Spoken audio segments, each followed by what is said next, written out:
What is up, everybody? Welcome to the movie watching challenge from Apocaflix Movies. I am Jacob Bartley, and I'm joined by Keith Barnes today. I like your little name tag there, Keith. Yes, That's sir. rest in peace, DMX, man. One of my favorite rappers ever. Absolutely. But yeah, so this, if you guys aren't familiar with this is a segment we usually do on Apocaflix Now, where one of us gets challenged to a movie, and then the other four submit a film, and then that it gets chosen whether by a poll by the viewers or chosen by a random number by the person who's challenged. And a few weeks back, Keith was challenged to watch North by Northwest, and it was the movie that I chose, and it won the poll. So thank you, everybody out there who voted for it. And I was super excited for Keith to watch this. So we're going to discuss his experience and thoughts on the film here. And for those who don't know, this is an Alfred Hitchcock film, one of his very well-known ones. I would say it's at least he has so many classics, but I would say it's in his top five. I would say it's safe to say it's in his top five. North by Northwest, starring Cary Grant and Eva Mary Saint. Yeah. And yeah, man, I recently I took a Hitchcock class maybe like a year and a half ago, and I was thinking, I can't wait for Keith to watch this movie. I can't wait for Keith to watch this movie. So I'm on a mission to have Keith watch every Hitchcock film that I love. And next up is North by Northwest. So man, what did you think of the movie, and how was the experience of watching it? The movie was great. Cary Grant is great. Such a just leading man, full on leading man. Just the definition of a leading man. Like I said, he's in. We were just talking.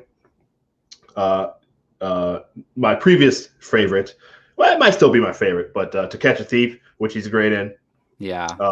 I love that one, and you get the same kind of vibes here. But he does a great job of being this panicked, what is going on? This movie's all about gaslighting. First of all, this is the original gaslighting. The term obviously wasn't around then, but this whole movie is people telling him he's crazy. And he's trying to tell people, I'm not this guy. And are we doing spoilers? It's yes. It's a 60-year-old movie, I think we could. But otherwise, we wouldn't have much to say. The video would be 5 minutes. That's true. But yeah, mild spoilers, I guess. But obviously, you get the classic scene, of the airplane swooping down, and when he's doing that renting. Oh yeah. Listen, I was legitimately Hitchcock is probably the best all time at tension and suspense. Absolutely. And in different environments too. Yes. Yeah. Right. Yeah. Exactly right. I was really the whole time, riveted, watching it like this, this, what's going to happen next? Oh man. Yeah. Oh my gosh. What? I was doing that the whole movie, man. It was really riveting. It was a lot of fun. Eva Marie Saint, who was very lovely at the time. She still is. She actually voices the character on Legend of Korra. She voices. Oh, really? Yeah, which is really that's cool. Yeah. She's really, really good in this movie. There is a little bit of sense. I know one of the criticisms about Hitchcock about the way his female characters are treated on screen. Yeah, you kind of see a little bit of that with Cary Grant's character towards her. He's just constantly berating her about her actions in this movie, but once it's revealed who she is and what she is, and he's okay, it makes sense, but I love the way that they're they really she cared for him, and I just love the way she played that role. She didn't like doing what she had to do. Oh yeah, well she was on, and we've seen this before, but obviously this was probably one of the earlier ones to do it, where the female character is sent into the mission, but then she falls for the guy. And it felt pretty genuine to me in this movie. Yeah, exactly. I bought it. I totally bought it. Yeah. Oh yeah. And I did look the woman that plays his mother, the actress was only 7 years older than him. Oh, wow. In real life. I'm sure there was a lot of that back then. Because I was looking at them talking, and he's calling her mother and all this stuff. And I'm like, before he said that, I thought that was his wife. I'm like, okay, this woman's playing his wife. He's calling her mother. I'm like, how old is this? Wait, hold on. And I looked it up. I'm like, they're 7 years apart. He's calling her mom. But but it was really good. I loved you got young what's his name? A young Martin Landau in this movie playing that that kind of I don't know, is he a hitman, or I don't know what he was, like just I guess the main guy's number 2 henchman. Yeah, and it's crazy. So I remember my professor talking about this, how like they obviously couldn't outright show this, but there were like, you know, like homosexual undertones in that, where like that he was his right hand hitman was like in love with him, but they couldn't say jealous. that. Yeah, that he was seemed jealous like of the girl, yeah. but they couldn't like actually confirm that in the movie, Right. but it was implied. I absolutely got that when I was watching it. So I'm sure with Hitchcock there may have been some of that there. So yeah, totally, yeah, definitely picked up on that. But he was great. You know, he was really young too, young Martin Landau too. I don't know exactly how old he was, but he looked really young. But yeah, the ending was incredible. There's another ending on a monument with Mount Rushmore, which was really like, I need to look into behind the scenes, see how they shot all that. I don't know if they were really there or not, but I mean, it looked good. It looked real. And yeah, the cinematography is great. The editing's great. Yeah, obviously, I mean, this film is pretty masterfully done, man, from one of the masters. So I loved it. I really did. That's awesome, man. I had a feeling like that you were gonna like it, but I think even, you know, for a film buff, like not every single Hitchcock movie is gonna be loved by. Even if you love some of his movies, doesn't mean you're gonna love all of them. And there's a few that I don't love, but they're still good movies, you know. So I wasn't sure, and so I'm glad that you did, man. So you say this might be your number 2 now.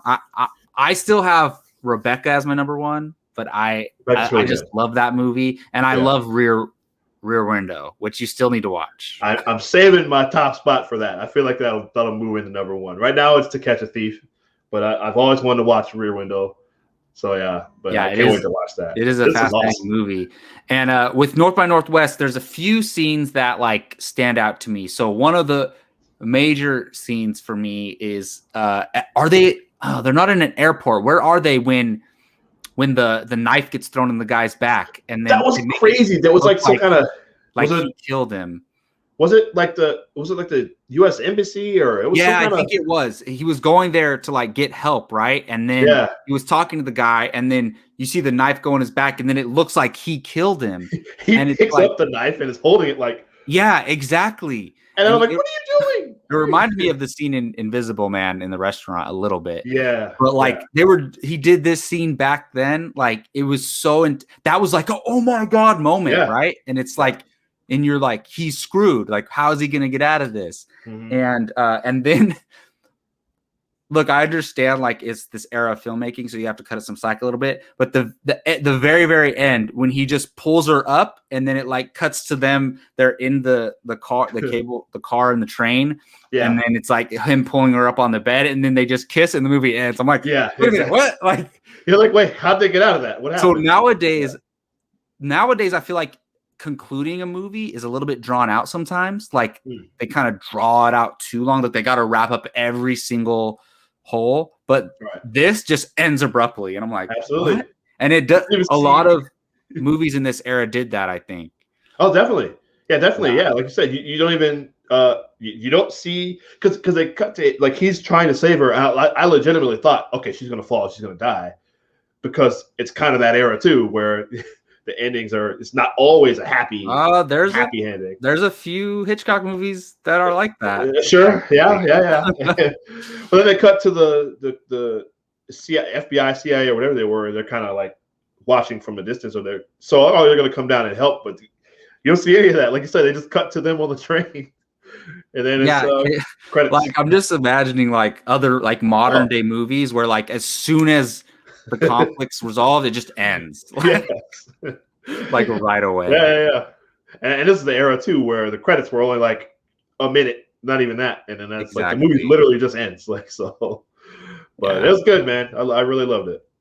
Yeah, awesome. Well, I'm very glad to hear that. I mean, if you see another Hitchcock movie, pop up on the movie watching challenge for you, it wasn't me. It wasn't me.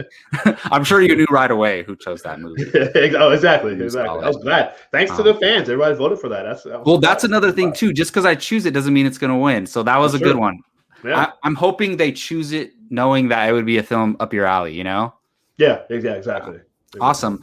Well, thank you everybody for watching. This was fun. I love talking Hitchcock, love talking movies with Keith Barnes. Thank you, Keith, for joining me. Again, I am Jacob. This is Apocaflix Movies. Don't forget to check us out for now every Friday doing Marvel Rewind, and of course every Tuesday at Apocaflix Now. We'll see you then.